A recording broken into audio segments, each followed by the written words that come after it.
গাজার দুটি শরণার্থী শিবিরে ইসরায়েলের হামলা, নিহত ২৭, আহত অনেকে। হাসপাতালগুলোতে খাদ্য সংকট চরমে। নতুন বন্দি বিনিময়ের চুক্তির ইঙ্গিত তেল আবিবের।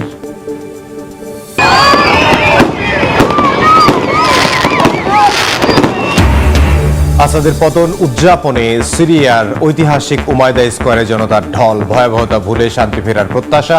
হামলা অব্যাহত যুক্তরাষ্ট্র ও ইসরায়েলের। সিরিয়ায় ইসরায়েলি সেনার অবস্থান যুদ্ধবিরতি চুক্তির লঙ্ঘন বলছে ফ্রান্স। নতুন সরকারের সঙ্গে সম্পর্ক পুনঃস্থাপনে আগ্রহী ইরান। সম্ভাবনা ক্ষীণ মত বিশ্লেষকদের। এবং ৩.৫ ঘন্টা বন্ধ থাকার পর সচল হলো ফেসবুক, ইনস্টাগ্রাম, হোয়াটসঅ্যাপ। বিপত্তিতে পড়েন লাখো ব্যবহারকারী। দুঃখ প্রকাশ সোশ্যাল মিডিয়া জায়ান্ট মেটার। ২৪ বছরের আসাদ শাসনের পতনে আশার আলো দেখছেন সিরিয়ার সাধারণ মানুষ। একে একে ফিরে আসছেন মাতৃভূমিতে। দেশ জুড়ে চলছে আনন্দ উল্লাস। প্রায় ২ সপ্তাহের অস্থিরতা কাটিয়ে প্রাণ ফিরে আসতে শুরু করেছে বাজারগুলোতেও। আসাদ সরকারের রাজত্ব শেষ হওয়ায় মধ্যপ্রাচ্যে নতুন আশা দেখা যাচ্ছে বলে মন্তব্য করেছেন জাতিসংঘের মহাসচিব অ্যান্তোনিও গুতেরেস। গত ২ দিনের পাল্টাপাল্টি হামলা আর আতঙ্কের পর স্বৈরাচারের পতনে স্বস্তির নিঃশ্বাস ফেলছেন সিরিয়ার সাধারণ মানুষ। ২-৩ সপ্তাহ আগেও যেখানে বাশার আল আসাদের আতঙ্ক বিরাজ করত, সেখানে এখন দেখা মিলবে উল্লাসরত সিরীয়দের। এমন দৃশ্য দেখা যায় রাজধানী দামেস্কের উমাইদা স্কয়ারে।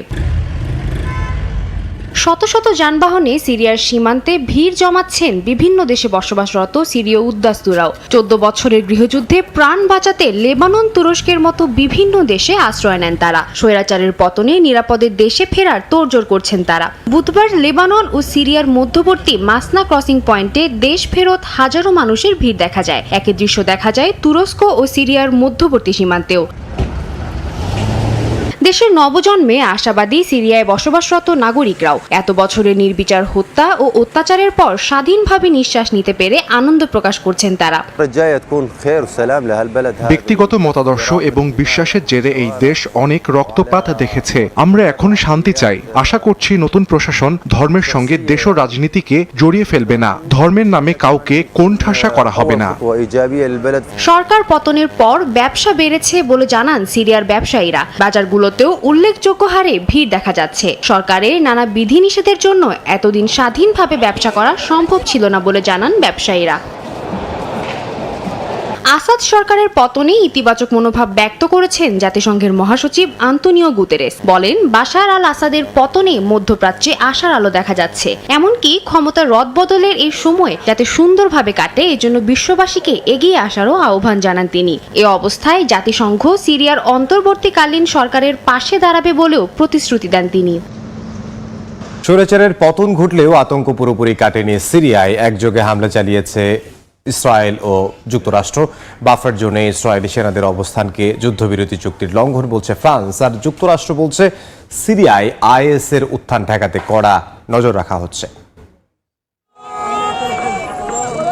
সরকার পতনের পরও সিরিয়ায় একের পর এক শহর নিয়ন্ত্রণে নিচ্ছে বিদ্রোহী গোষ্ঠী তাহরির আল শাম। বুধবার দেশটির পূর্বাঞ্চলের শহর দের আল জোরের নিয়ন্ত্রণ নেয় তারা। বাশার আল আসাদকে প্রেসিডেন্টের গদি থেকে উৎখাতের পর এবার আসাদ রাজের প্রতিষ্ঠাতা হাফেজ আল আসাদের কবরে আগুন দিল একদল বন্দুকধারী।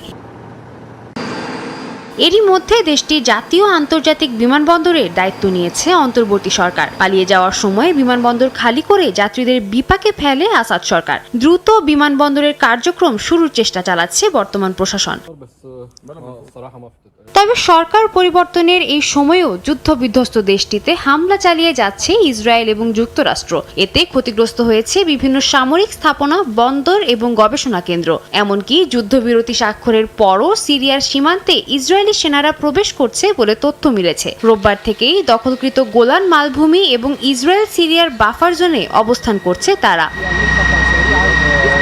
বাফার জোনে ইসরায়েলি সেনাদের অবস্থানকে যুদ্ধবিরতি চুক্তির লঙ্ঘন বলে মন্তব্য করে সেখান থেকে সেনাদের প্রত্যাহারের আহ্বান জানিয়েছে ফ্রান্স। তাদের মতে ইসরায়েলের উচিত সিরিয়ার সার্বভৌমত্বকে সম্মান করা। চলমান পরিস্থিতিতে সিরিয়ার ক্ষমতা বদলের প্রক্রিয়া যাতে মসৃণ হয় সে বিষয়ে সহযোগিতার কথা জানিয়েছে যুক্তরাষ্ট্র। একই সঙ্গে আইএসআইএস এর উত্থান ঠেকাতে সজাগ দৃষ্টি রাখার কথা জানান মার্কিন পররাষ্ট্রমন্ত্রী অ্যান্টনি ব্লিংকেন। এ উদ্দেশ্যে মধ্যপ্রাচ্য সফরের কথাও জানান তিনি।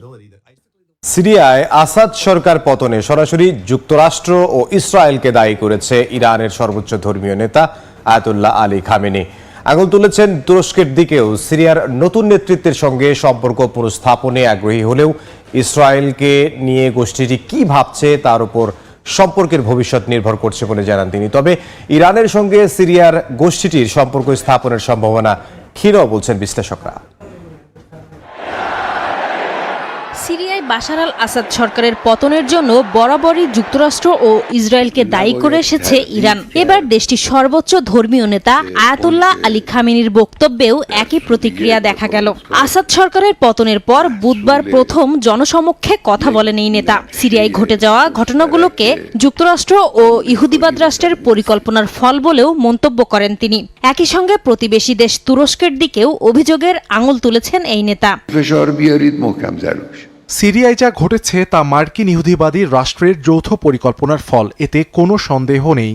সিরিয়ার প্রতিবেশী রাষ্ট্র এটাতে ভূমিকা রেখেছে এবং এখনও রাখছে। সবাই এটা দেখছে, আমাদের কাছে এটার প্রমাণ রয়েছে।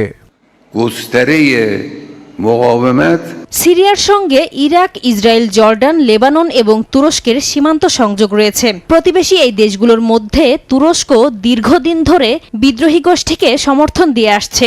ইরানের গোয়েন্দারা সিরিয়ার পতিত সরকারকে গত 3 মাস ধরে হুমকি সম্পর্কে সতর্ক করার পরও দামেস্ক শত্রুকে অবহেলা করে এসেছে বলে জানিয়েছেন ইরানের উচ্চপদস্থ কর্মকর্তারা।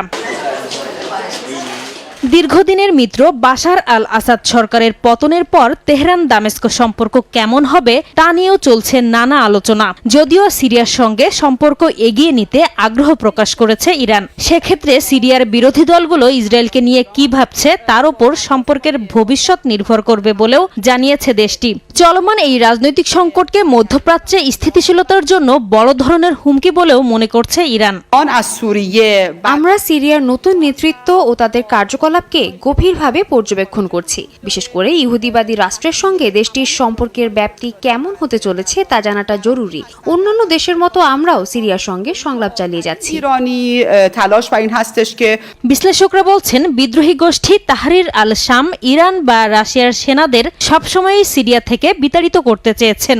সেক্ষেত্রে সিরিয়ার সঙ্গে নতুন করে ইরানের সম্পর্ক খুব একটা জমবে না বলেও ধারণা তাদের।